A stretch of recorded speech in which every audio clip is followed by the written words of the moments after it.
നെന്മാറ ഇരട്ടക്കൊലപാതക കേസിൽ മൊഴിമാറ്റി സാക്ഷികൾ. കേസിലെ പ്രതി ചെന്താമരയുടെ സഹോദരന്റെ ഭാര്യ, അയൽവാസി എന്നിവർ പോലീസ് നൽകിയ മൊഴി കോടതിയിൽ മാറ്റിയിരിക്കുകയാണ്. കൊലപാതകത്തിന്റെ തലേദിവസം ചെന്താമര തന്നെ ഫോണിൽ വിളിച്ചിരുന്നു എന്ന മൊഴി ചെന്താമരയുടെ സഹോദരൻ രാധാകൃഷ്ണൻ കോടതിയിൽ നിഷേധിച്ചു. ഗോകുൽ ചേരുന്നുണ്ട്. ഗോകുൽ, ചെന്താമര കേസ് അറിയാമല്ലോ, അതിന്റെ ഗൗരവം. അതിൽ ഈ പറയുന്ന ഇപ്പോൾ മൊഴിമാറ്റം നടത്തിയിരിക്കുന്ന സാക്ഷികൾ, അവർ പോലീസിന് നൽകിയ കാര്യങ്ങൾ അത് കേസിനെ ബാധിക്കുന്നതാണ്, വിചാരണയെ ബാധിക്കുന്ന രീതിയിലാണോ?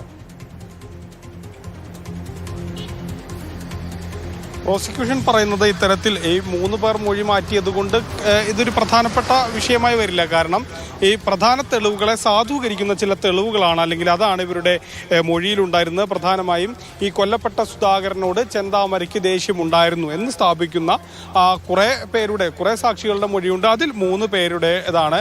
അവർ 3 പേരുമാണ് ഇപ്പോൾ കൂറുമാറിയത്. അത് കൊലപാതകത്തിന്റെ തലേ ദിവസം ചെന്താമര തന്നെ ഫോണിൽ വിളിച്ചു എന്ന ചെന്താമരയുടെ സഹോദരൻ രാധാകൃഷ്ണന്റെ ആ മൊഴിയാണ് കോടതിയിലെത്തിയപ്പോൾ മാറിയത്. അതോടൊപ്പം തന്നെ രാധാകൃഷ്ണന്റെ ഭാര്യ രമയുടെയും അയൽവാസി പൊന്നുകുട്ടിയും പോലീസിന് നൽകിയ മൊഴികൾ നിഷേധിച്ചു എന്നുള്ളതാണ്. ഇവരെ മാറിയതായി പ്രഖ്യാപിക്കണമെന്ന് പറഞ്ഞുകൊണ്ട് പ്രോസിക്യൂഷൻ കോടതിയെ സമീപിച്ചിട്ടുണ്ട്. പക്ഷേ എങ്കിലും ഈ കേസിനെ ഇത് കാര്യമായി ബാധിക്കില്ല എന്നുള്ളത് തന്നെയാണ് പ്രോസിക്യൂഷൻ പറയുന്നത്. പക്ഷേ ഈ ഒരു ചെന്താമര കേസ് എന്ന് പറയുന്നത് വളരെ പ്രമാദമായ കേസാണ്. അതിലെ ഓരോ കേസുകളും ഈ പ്രധാനമായും ദൃക്സാക്ഷികളില്ലാത്ത ഒരു കേസാണ്. അതിൽ ഈ സാഹചര്യ തെളിവുകളാണ് പ്രധാനമായും ഉള്ളത്. ആ സാഹചര്യ തെളിവുകളിൽ പ്രധാനപ്പെട്ടതാണ് ഈ ചെന്താമരയ്ക്ക് സുധാകരനോടുള്ള വൈരാഗ്യം തോന്നിക്കുന്ന കാര്യങ്ങളൊക്കെ അടങ്ങുന്ന സാക്ഷിമൊഴികൾ. അതാണ് 3 പേർ മാറ്റി പറഞ്ഞിട്ടുള്ളത്.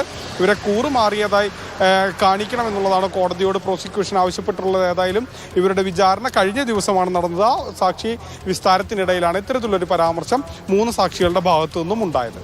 ശരി, ഗൂഗിളാണ് വിവരങ്ങൾ നൽകിയത്.